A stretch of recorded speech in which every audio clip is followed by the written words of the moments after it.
Ang kwento ni Tomby.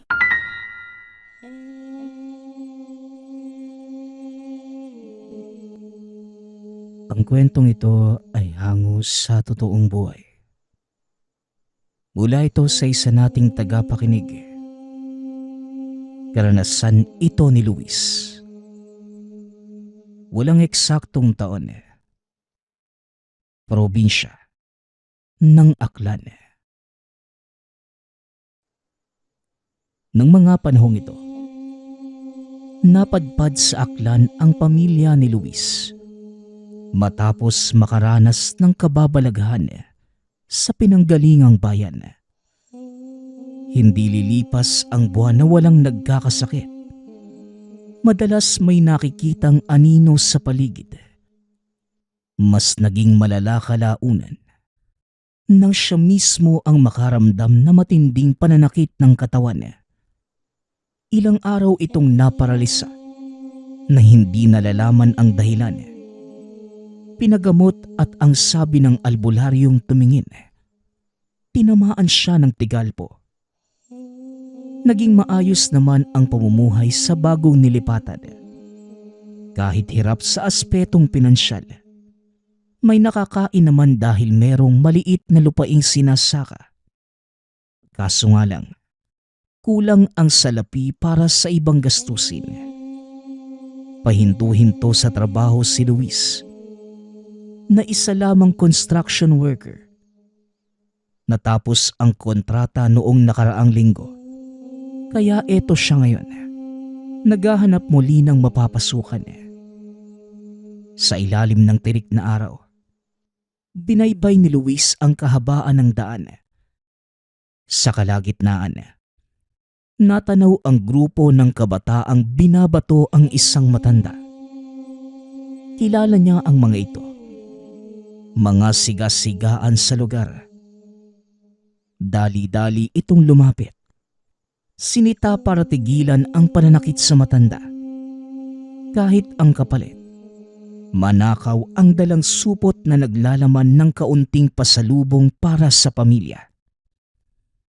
Binaliwala na lamang dahil para sa kanya, mas importante ang kaligtasan ng tao.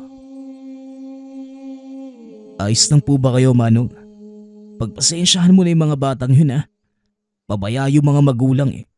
Nasa pagsusugal ang pagmumuka kaya hindi naturuan ng magandang asal ang mga anak. May panyo po ko rito. Pamunas po sa nagdurugo niyong muka. Wika ni Luis. Napatitig ito sa kanya. Sa halip na tanggapin ng panyo, nagtanong pa ito. Bakit mo ko tinulungan? Kilala mo ba kung sino ako? Baka magsisi ka, bata. Tugon ng matanda. Tatang, kailangan po bang kilalanin muna yung tao bago tulungan? Tsaka, para po sa akin, wala naman pong masama sa pagtulong sa kapwa eh. Basta bukal sa kalooban. Muling wika ni Luis. Sa sagot nito, tinanggap na matanda ang panyo. Dahan-dahang ipinahid sa dugo ng sugatang noo. Dinala sa kalapit na tindahan upang mabigyan ng makakain at maiinom. Hindi nagkaroon ng pagkakataon na pag-usapan ang mga bagay-bagay dahil masyado itong tahimik. Pagkatapos mabusog, walang lingon na naglakad papalayo. Napakamot na lamang ng ulo si Luis sa inasta ng matanda. Subalit hindi ito nagdamdam. Inisip na baka meron lamang itong pinagdaraanan. Pagkarating sa tahanan, naabutan ang asawang karga ang hindi matahimik na anak. Ayon dito, ilang oras na itong umiiyak. Tumatahan saglit, ngunit hahagulgol na naman. Nang masuri, walang lagnat o anumang karamdaman. Kinutuba ng masama si Luis. Posibleng maulit na naman ang nangyari sa nakaraan. Tinignan ni Luis ang paligid. Bawat taong dumaraan, isa-isang pinakikiramdaman, kaso nga lang, wala namang makitang mali sa mga ito. Normal ang pagkilos. Bumalik sa loob at sinubukang patahanin ang anak. Sa kabutihang palad, tumahan naman ito. Luis, baka itong lugar na nilipatan natin, walang pinagkaiba sa dati. Ganito rin yung nangyari sa bata noong naroon pa tayo. Natatakot akong maulit yun. Wika ng asawang si Polly. Imposible na may manggagaway sa lugar na to. Ilang taon na tayong naninirahan eh. Kung meron man eh. Sana may nabanggit man lang sa atin yung kapitbahay. Sa tingin ko, baka may napadaang masasamang loob kaya nagkaganito ang bata. Naalala mo ba yung sinabi ng albularyong tumingin sa atin noon? Lapitin ng masasamang elemento ang anak natin. Kaso nga lang, naiwan sa dating bahay yung ibinigay na pangontra eh. Tugon ni Luis. Nadismaya nang maalala ang naiwang bagay. Nagtanong ito sa mga kapitbahay. Wala rin silang nadinig na may manggagaway sa lugar. Ang tanging meron, panahon kung kailan napeperwisyo ang mga kabataan. Mula sa mga sanggol hanggang sa edad 5, naging normal na kaganapan ito dahil nasanay na lamang ang mga tao. Walang makitang pag-aalala si Luis sa mga nakausap na para bang hindi nababahala. Gayunpaman, sinubukan maging positibo. Pinaniwala ang sarili na normal lamang itong nangyayari sa mga kabataan. Pagsapit ng panibagong araw, muling naglakbay sa bayan upang maghanap na mapapasukan. Sakto namang naghahanap ng karagdagang kargador sa bodega ng bigas. Habang nagtatrabaho, nadinig niya ang usap-usapan ng mga kasamahan. Hindi lamang siya ang tatay na nag-aalala sa kalagayan ng anak. Dahil maging sila, ganon din eh. Biglaan ang pag-iyak ng mga anak na para bang sinasaktan nang hindi na makatiis. Dali-daling nagtanong si Luis sa kanila. Pare, pasensya na kung makikisaw-saw ako sa usapan niyo ah. Akala ko kasi anak ko lang yung nagkakaganyan, inyo rin pala. Ano sa tingin niyo yung nangyayari? Pare, di ako sigurado pero minsan na rin nababalita yung tungkol sa manggagaway. Di ganun kausap-usapan pero baka sila yung may gawa.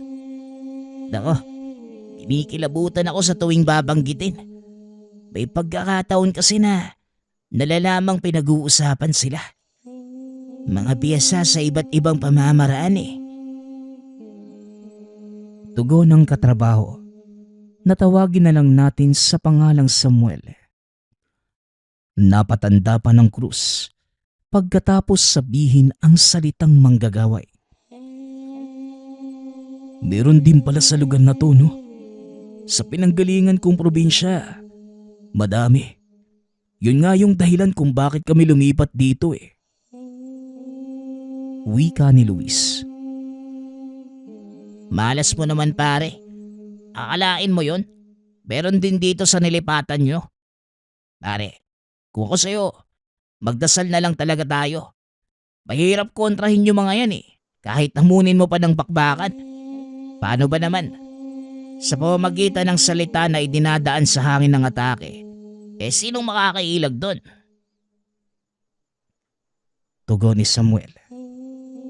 Napabuntong hininga na lamang si Luis. Hindi rin maiwasan nang malamang lumipat lamang ulit sa lugar kung saan merong manggagaway. Pagsapit ng hapon, dumiretso na ito sa pag-uwi.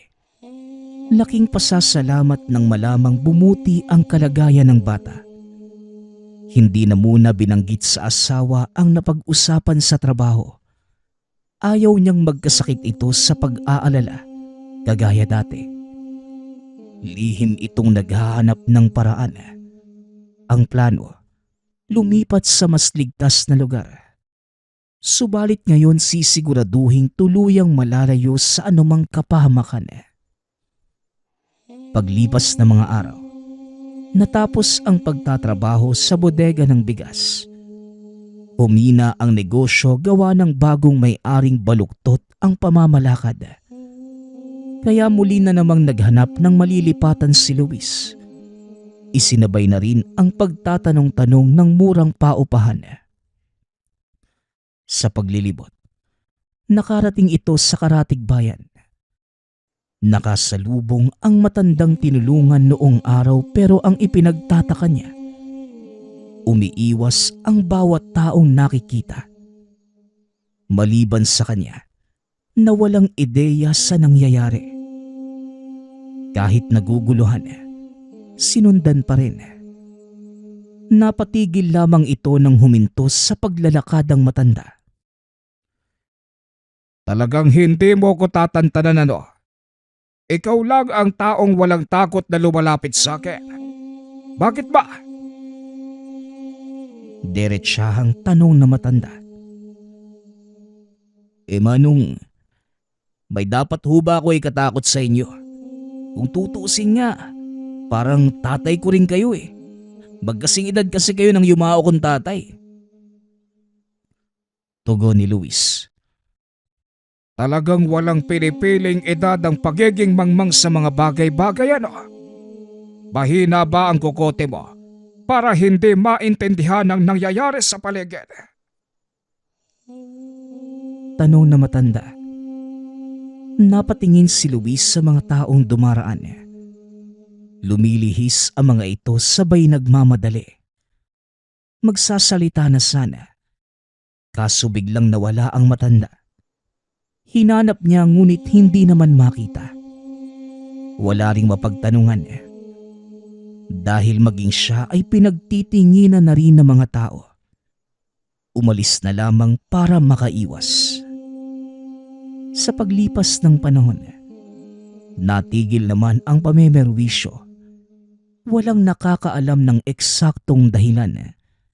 Gayon din sa biglaang pagkawala. Ikinatuwa naman ito ni Luis. Nabawasan ang isipin. Kaso nga lang, kinakailangang lumipat sa kadahilanan na naibenta na ang lupaing inuupahan.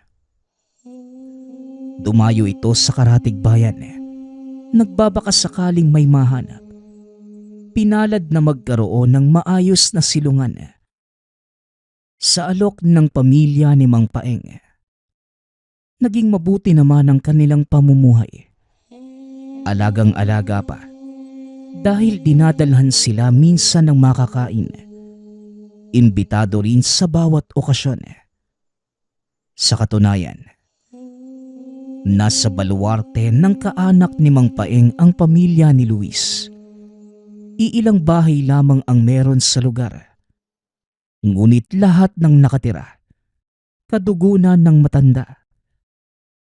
Habang tumatagal, napapansin ito ang kahina-hinalang gawain ng mga ito. Kung minsan, nakakarinig sila ng pag-awit at kataga na ibang lengguwahe ang ginagamit. Nangyayari ito sa piling petsa. Sa gabi idinaraos oras ng pagtulog. May mga pagkakataon na ito ang gumigising kay Luis. Nakakaramdam kagad ng kilabot kahit wala namang nilalang sa paligid. May kapansin-pansin din sa hangin na parabang hindi normal sa kalikasan. Nakikinig lamang sa takbo ng pangyayari. Hindi naisipang mangialam dahil wala pang ideya kung sino nga ba ang mga kapitbahay. Pansamantala itong sinarili. Nag-iingat habang inaalam ang pagkatao ng mga ito sa sikretong pamamaraan. Kaso nga lang, mahirap makahagilap ng impormasyon lalo na't baguhan pa lamang sa lugar. Kung titignan naman si Mang Paeng, Masiyahin, palangiti, at malapit sa mga kakilala lalo na sa kanila na palaging kinakausap kahit makasalubong lamang sa daan. Ang panganay naman itong anak na si Marcelo, ganon din, maging ang iba pang kapitbahay. Minsan na ding naisip ni Luis na baka siya ang may mali, hindi ang mga ito. Palagi na lang siyang naghihinala kahit walang makuhang malinaw na sagot. Sa paglipas pa ng panahon, unti-unting ipinapakilala ni Mang Paeng ang mga bagay-bagay kay Luis. Katulad na lamang ng mga orasyon na nakasulat sa papel. Minsan din itong ibinibigay sa kanya. Sa tuwing susubukang basahin, saglit itong nawawala sa wisyo. Noong una, inakalang normal lamang ang epekto dahil sa maling pagbigkas. Ngunit habang tumatagal, naiintindihan nito ang punto ng matanda. Sinusubukan siya para maging kasapi ng grupo. Samut-saring pangungumbinsi ang ginawa. Pinangakuan ng lupa, kasaganahan sa buhay, at kung ano-ano pa para lamang maging miyembro ng samahan na kampon ng kasamaan. Mga manggagaway. Natakot si Luis nang ipasok ito sa silid, kung saan patong-patong ang mga librong naglalaman ng orasyon at dasal. Maraming nakapalibot na kagamitan sa sulok. Nakakasakalang pakiramdam dahil sa bisa ng mga gamit kaya't hindi ito tumatagal. Nang tuluyang makalabas doon sa silid, nagmamadaling itinakas ang pamilya. Wala nang pakialam kung saan mapadpad, basta lamang makalayo sa mga manggagaway. Nanghina si Luis nang maisip ang dahilan ng paglipat. Tapos sa huli, sa mga kamay ng tinatakasang lahi lang mapupunta. Sa ikatlong pagkakataon, nakatagpo niya ang matandang tinulungan noong araw. Pinatuloy siya sa tahanan nito. Hinayaang manuluyan. Hindi nagtagal. Kinumpinsing umalis. Ngunit dahil wala pang malilipatang tahanan, nakiusap si Luis sa matanda. Hindi ako ang taong nararapat mong hingian ng tulong. Saan ba kayo nakatira dati? At ano ang dahilan ng inyong paglalayas? Ang layo ng inabot niyo. Tanong na matanda. Manong, palagi ho kaming minamalas . Umalis kami sa lupain ng mga magulang ko para makaiwas sa matinding banta ng buhay. Tapos napadpad lang din sa lugar na merong ganon. Sa ngayon, kayo lang po yung makakatulong sa amin. Dahil ang huli naming nilapitan, akala ko mabubuting tao. Pero kampon pala ng kadiliman. Hinigayat nila ako maging kasapi. Pero syempre umayaw ako. Hindi pa ako siraulo para pasukin ang mundo ng kaliwa. Manong, ano ho bang pangalan nyo? Puro na lang ako Manong . Tanong ni Luis. Tawagin mo na lang akong Manong Isaac. Sinasabi ko sa iyo, dapat hindi ka sa akin humingi ng tulong. Muling wika ng matanda. Ngunit kahit anong salita ni Manong Isaac, hindi pa din nakinig si Luis. Hindi dahil sa pagmamatigas. Wala lamang talagang ibang mapupuntahan ng mga sandaling yun. Sa tuluyang panunuluyan sa poder ni Manong Isaac, napansin ang palagi nitong pagkukulong sa kwarto, lalo na pagsasapit ang gabi. Naintindihang oras ng pagtulog. Subalit meron siyang naririnig na salita mula sa loob.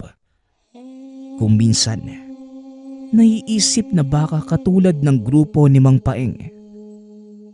Nakaramdam ng kaunting takot si Luis. Dahil kapag nagkatotoo, mapapasubok na naman. Umantong sa puntong ang pagkakataon na mismo ang nagpakilala kay Luis kung anong klaseng tao si Manong Isaac. Nang magising sa kalagitnaan ng gabi, saktong nadinig ang bulong-bulungan mula sa silid ng matanda. Naglakas loob na sumilip. Nagulat nang makita ang mga kagamitan. Katulad ito sa mga nakita sa tahanan ni Mang Paeng. Pareho ang marka ng mga librong nasa estante.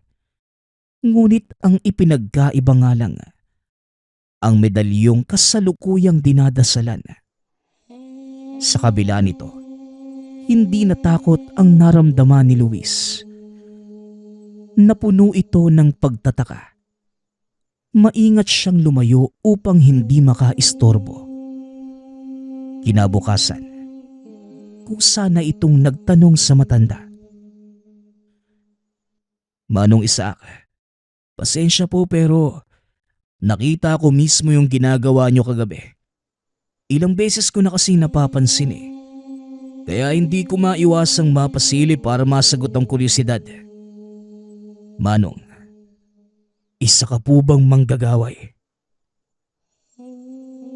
Tanong ni Luis. Nagulat ang matanda sa naging tanong nito. Gayunpaman, pinanatili pa rin itong maging kalmado.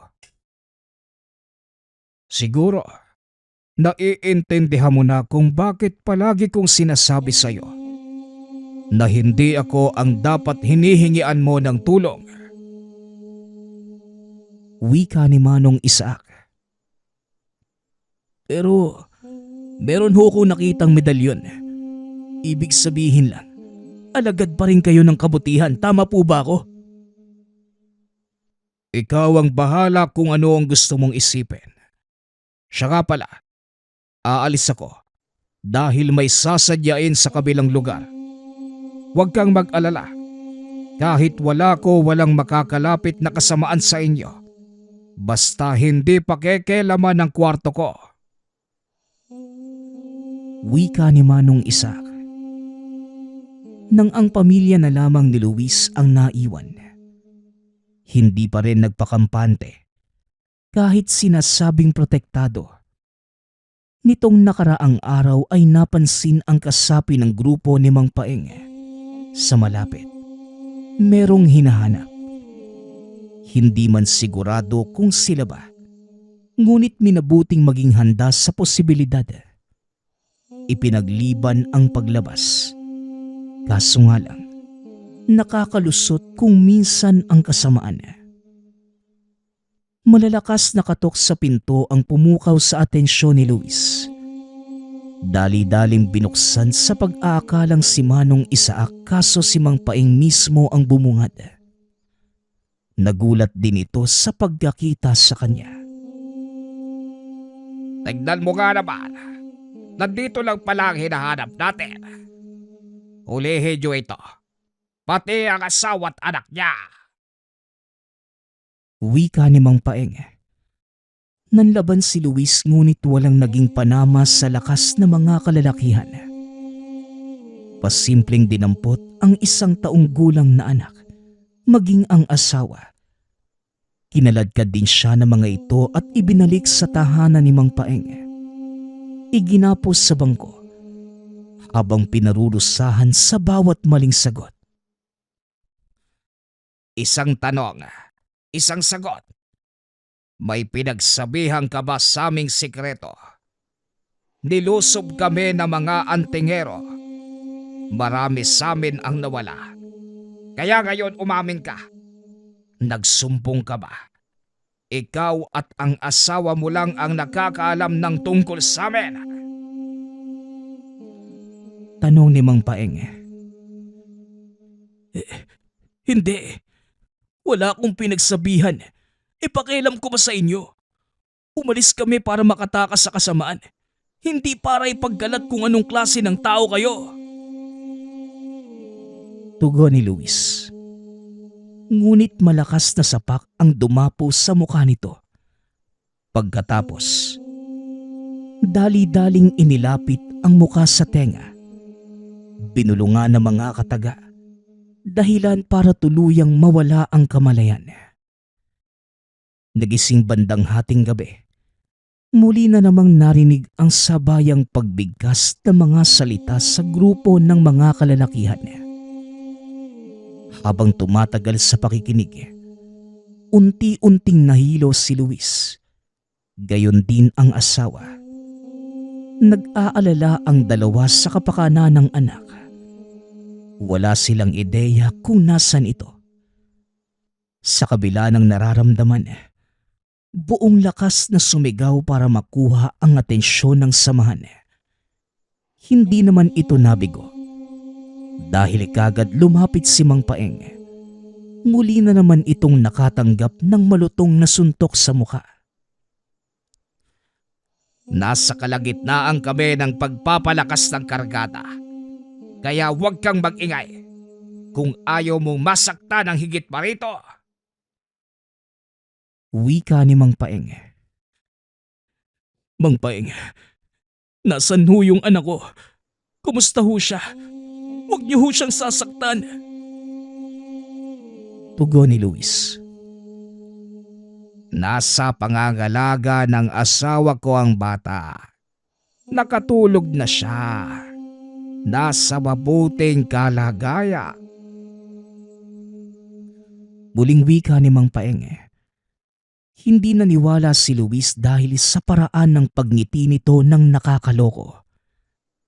Kaso nga lang, wala itong magawa ng mga sandaling yun. Mahigpit ang pagkakatali sa kanya. Nagdurugo ang mga kamay sa pagsubok na makalaga ng sarili. Nang mapansin ito ni Mang Paeng, pansamantala itong pinakawalan ngunit pinagsarhan din ng pinto. Walang ideya kung anong binabalak para sa kanilang mag-asawa. Gayunpaman, nanalangin na lamang ang mga ito na hindi hahantong sa kinakatakutang pangyayari. Hanggang sa sumapit ang umaga, bumungad ang pag-uusap ni Mang Paeng at ng anak na si Marcelo. Anong plano mo sa kanila, Tay? Hindi ako naniniwala na wala silang kinalaman sa pagsalakay ng mga antingero. Naging tahimik naman yung pamumuhay natin dito sa lugar. Ang alam ng mga tao sa kabilang bayan kung saan nakatira dati si Maestro. Yung kapatid lang niya ang may kapit ng kasamaan. Yung mangkukulam na dinugis ng taong bayan. Wika ni Marcelo. Wala tayo sa posisyon para galawin ang mga bihag. Kahit sila pa ang nagsumbong. Kung walang pahintulot kay Maestro, wala tayong karapatan. Ang tanging magagawa na lang natin ay bugbugin kung manglaban. Ang layunin natin ngayon, magparami sa samahan. Kaya kahit matigas ang Luis na yan, sisikapin nating makuha ang loob niya. Tugon ni Mang Paeng. Maya-maya pa, dumating na ang sinasabi nilang Maestro. Dumiretso ito sa kinaroroonan ni Luis. Yan ang taong mahirap pakiusapan, Maestro. Nakatakas ito sa amin eh. Tapos makaraan ng ilang oras, dumating ang mga antingero. Kaunti na lang ang natira sa atin. Dahil marami ang napuruhan. Hindi kinaya ng aming kargada. May nakaligtas pero sugatan. Nagpapagaling pa. Huwag nyo na ring alalahanin ang mga antingero. Dahil sinisigurado kong magbabayad ang mga yon. Ano na nga po ba ang balak natin sa mga bihag? Sa tingin ko, sila ang nagsabi sa mga antingero. Dahilan para salakayin tayo. Pagsasalaysay ni Mang Paeng. Ngunit sa halip na sagutin, dumapo sa mukha ang sunod-sunod na kamao na matandang kausap. Sa dinami-rami ng pwedeng ayaing maging kasapi, ang taong ito pa. Binihag mo pati ang asawa't anak niya na wala pang kamuwang-muwang sa mundo. Kahit kailan talaga, hindi ka nag-iisip, Paeng.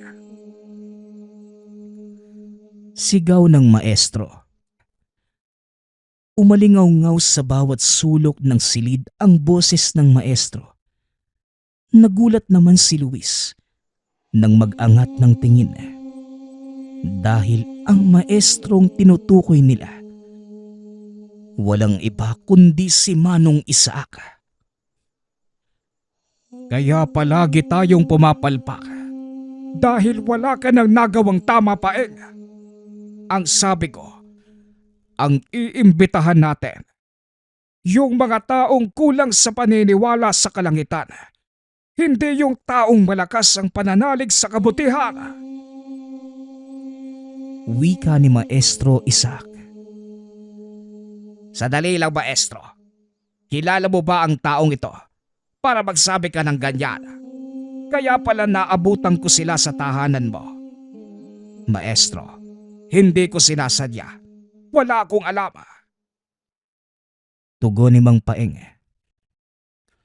Masyado ka kasing kampante na ang bawat taong maaaya mo ay sasanib. Ibahin mo si Luis. Kahit ano pa ang pangungumbinsi mo sa kanya, kabutihan pa rin ang mananaig sa kanyang puso. Pakawalan mo siya, pati ang pamilya niya kung ayaw mong ako mismo ang pumugot ng ulo mo. Magsikilos na kayo! Muling wika ni Manong Isaac. Dali-daling sumunod si Mang Paeng. Pinakawalan ang pamilya ni Luis, habang si Maestro Isaac ang nagpresentang gumamot ng mga natamong sugat. Pagpasensyahan mo na ang kilos ng aking mga alagad. Tumatama siya minsan, pero madalas puro kapalpakan. Maayos na ang kalagayan ng asawa't anak mo. Ikaw, kailangan mo pang magpahinga dahil sa laladang natanggap mo mula kay Paeng. Binulungan ka ng salita, kaya't alam ko na may napinsala sa loob ng katawan mo. May ipinahanda akong silid na pwede mong pahingahan. Wika ni Maestro Isaac. Manong, may talong lang po sana ako. Paano niyo po nagagawang pagsabayin ng kabutihan at kasamaan?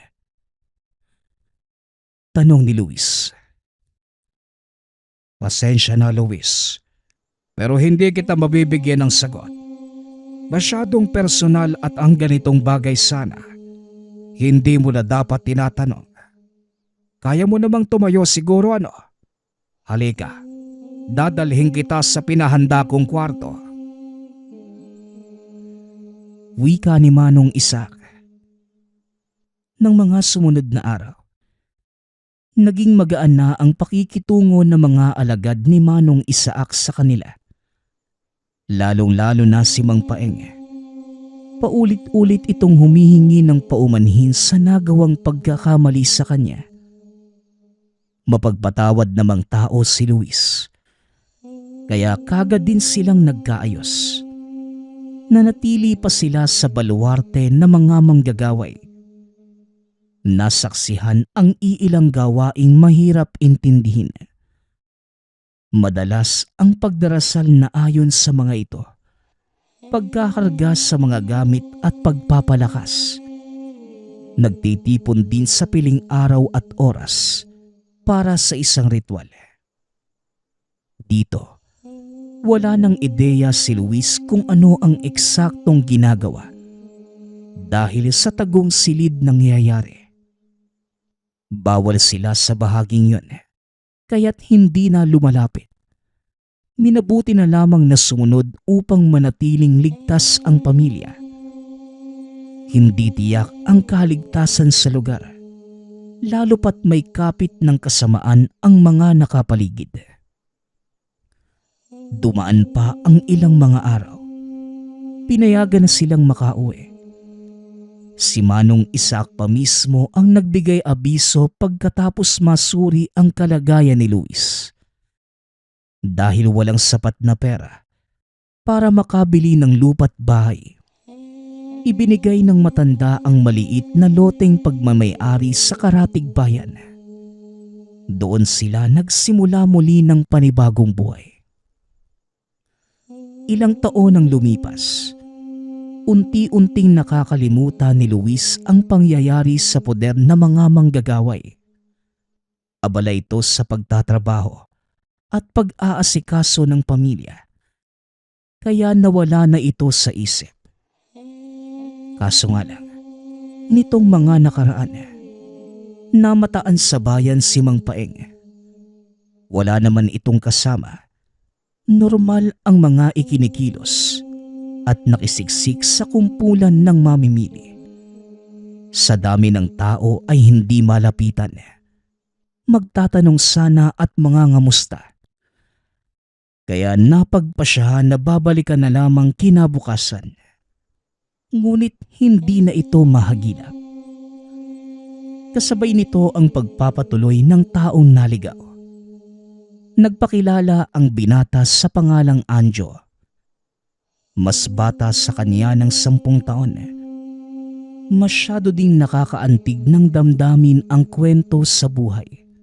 Kaya nakaramdam ng awa si Luis. Nakikita rito ang sitwasyon noong mga panahong palipat-lipat ng tirahan. Kaya binigay rito ang bakanting silid bilang tulugan. Naging mabuti ang pakikitungo nila sa isa't isa. Kung minsan tinatawag pang panganay na anak. Dahil umaakto rin itong bata. Tagaliw ng anak sa tuwing abala silang mag-asawa sa mahalagang gawain. Walang napansing kakaiba. Kaya naging kampante ang mag-asawa.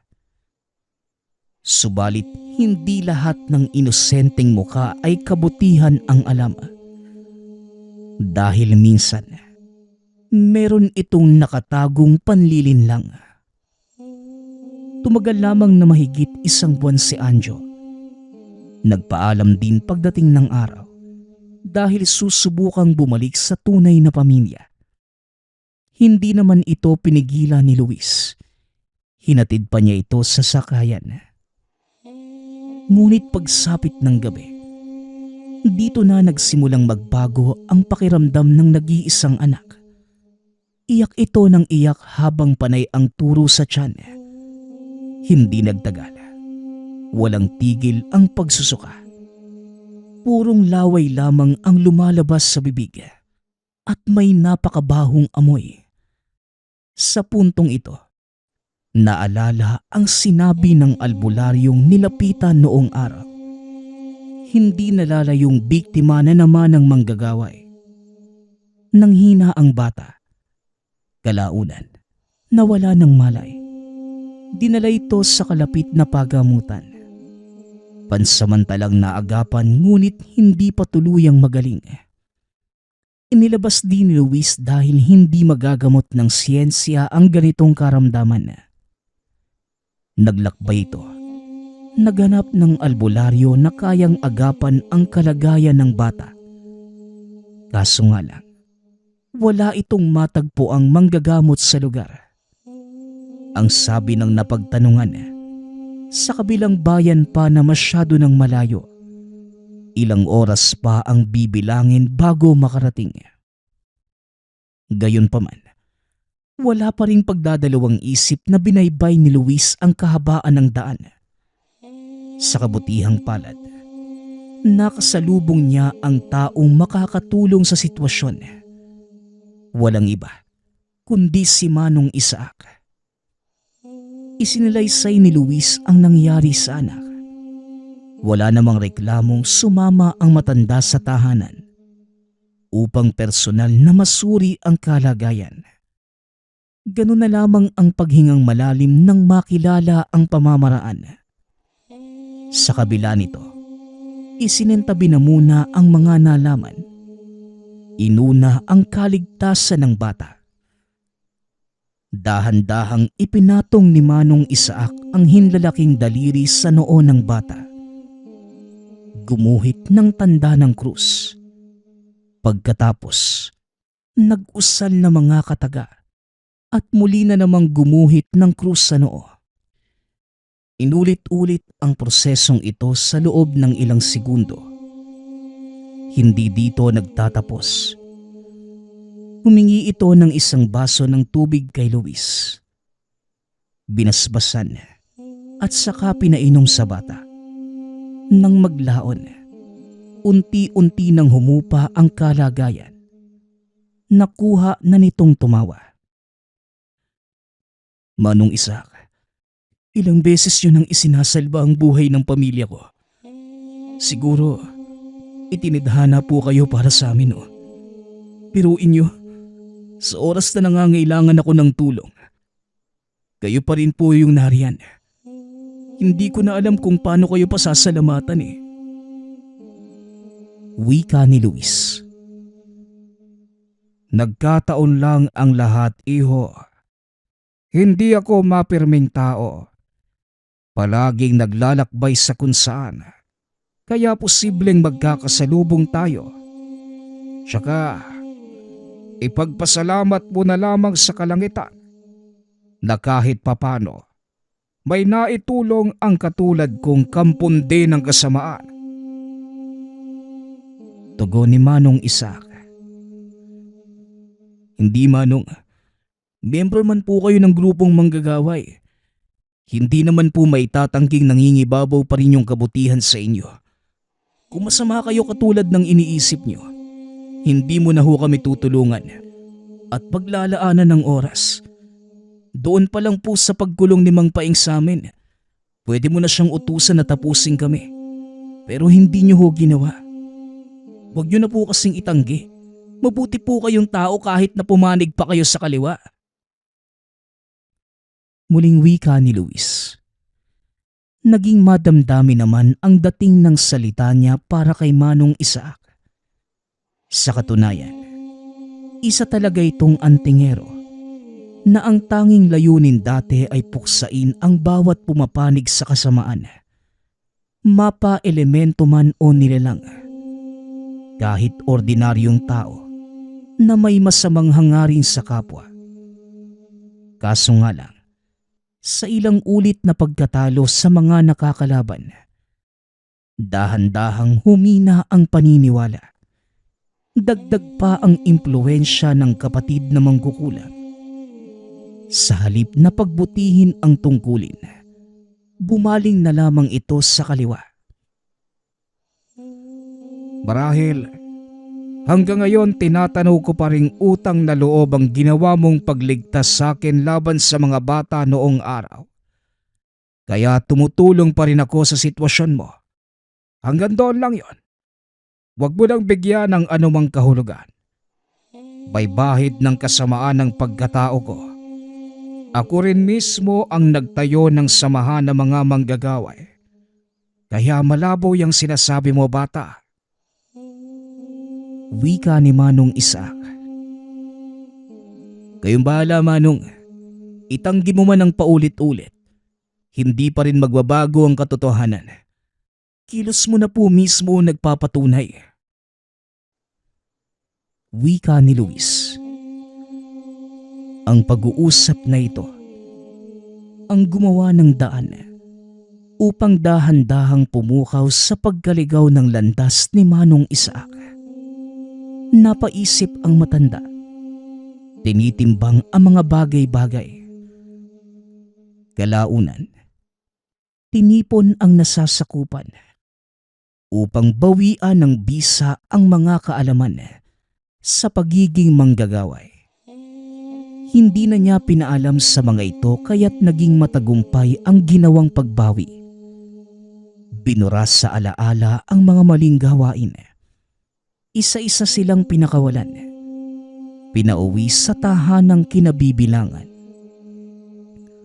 Pagdating naman sa binatang si Anjo, hindi pinalampas ni Manong Isaac ang ginawang pambibiktima sa anak ni Luis. Pinatawan niya ito ng parusa hanggang sa isang araw. Bali-balita sa bayan ang isang bangkay malapit sa ilog sa lugar. Butas-butas ang katawan na tila may kung anong lumabas na insekto. Hindi pa din ito makilala ng mga tao. Nahirapan din silang alisin ang bangkay sa ilog dahil umaalingasaw ang amoy nito. Kailangan pa nilang tumawag na mga otoridad para lamang makuha ang bangkay. Matapos naman ang tagpong yon, humingi ng kapatawaran sa kalangitan maging sa tangang medalyon. Napahugot ng malalim na hininga dahil maliban kay Luis, hindi rin siya iniwan ng gamit kahit pa nakagawa na ito ng kasamaan. Nanatili itong aktibo sa oras na kinakailangang tumulong sa kapwa, katulad ng sitwasyon ni Luis. Binago ni Manong Isaac ang buhay. Nagbalik sa tungkuling unang pinagsilbihan. Kung noon ay naglalakbay kasama ang grupo sa mga lugar upang mambiktima, ngayon, nagsimula itong uli ng bagong buhay. Tinalikuran ang dating gawain at nagpalaganap ng kabutihan sa iba. Natuwa si Luis sa ibinahaging parte ng pagbabago ng matanda. Hindi niya inaasahan na ang simpleng pagtatagpo noong araw ang simula ng pagkagising nito sa panig ng kasamaan. At makalipas ang ilang buwan, hindi na nakita pa ni Luis si Manong Isaac. Ngunit hindi na ito nangangamba. Alam niya sa sarili, nagbago na ito at hindi na babalik sa dating gawain. Isinulat ni Luis ang kwentong ito para magbigay sa atin ng aral. Sigurado si Luis na kung anuman ang ginawa mo sa mundo, ito din ang babalik sa iyo. Magbigay ka ng kabutihan kahit kaninong tao. At syempre kabutihan din ang dadating at ibibigay ng iba sa atin. Ang isang angka na pilit iniilaga ng mga tao. Ito pa ang tumulong sa kanya upang magkaroon ng maayos na buhay. Ang angka ni Manong Isaac na puting manggagaway. Nagpapasalamat nga pala ako sa lahat ng sumusuporta sa ating channel. Nawa ay patuloy niyong suportahan at pakinggan ang ating mga kwento. Hanggang sa muling pakikinig. Paalam.